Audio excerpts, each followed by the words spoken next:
Inaalala mga veterano sa pagulitan ng Araw ng Kagitingan pero walang inanunsyo si Pangulo Aquino na hinihintay nilang dagdag benepisyo. Saksi si Teresa Andrada. Higit sa makulay na parada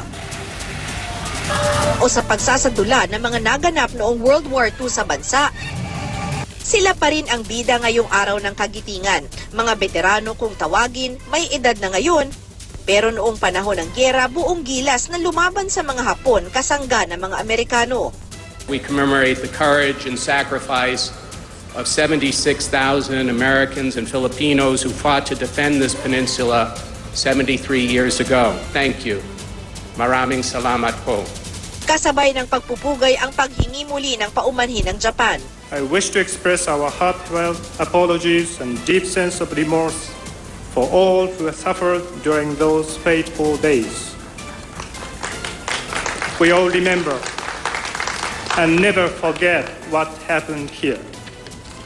Pero pinakahihintay ang pahayag ng Pangulong Noynoy Aquino sa gitna ng mga hinaing ng mga veterano, hindi lang dito sa Bataan kundi sa ibang bahagi ng bansa. May pangako na noon, yung 5,000, dadagdagan ng 2,000, maging 7. Opo. Ni Binoy. Ayun na, wala. Panawagan namin ay dagdagan lamang yung mga naka-receive namin na pensyon.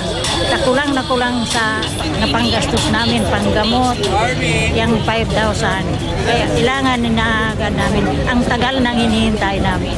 Pero walang dagdag benepisyo na inihayag ang Pangulo. Sa halip, mga dating programa ang binanggit niya tulad ng paglilinis sa records ng mga veterano, pagtutok sa kanilang kalusugan at pagbibigay ng suporta sa edukasyon ng kanilang mga kaanak. Higit pa natin pinapabuti at pinapalawak ang natatanggap niyong mga benepisyo.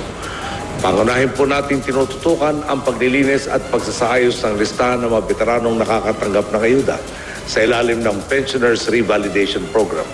Siyempre po, makatarungan lang na ang tanging makakakuha ng benepisyo ay ang mga lehitimong veterano.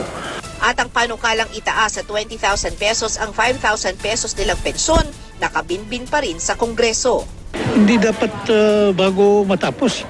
Ngayon na, Abril, mensahe namin na veterans yung total administrative disability, iumpisa na rin na ituloy na magbayad. At saka yung mga utang nila sa veterano dapat magbayad na. May ilan ngang tulad ni Lola Venturada na walang natatanggap ni isang kusing dahil hindi kinikilala ng gobyerno ang grupo ng mga gerilya para labanan ang mga sundalong Hapon na siyang pinagtalaan niya bilang veterana. Talagang buwan loob kung ako talaga makipaglaban kahit ngayon. Miski ako'y matanda na. Ang hangad ko pa rin may pagtanggol ang bayan. Sagot ng gobyerno, bukas ang Philippine Veterans Affairs Office sa mga problema ng Pilipinong veterano. Ako si Teresa Andrada, ang inyong saksi.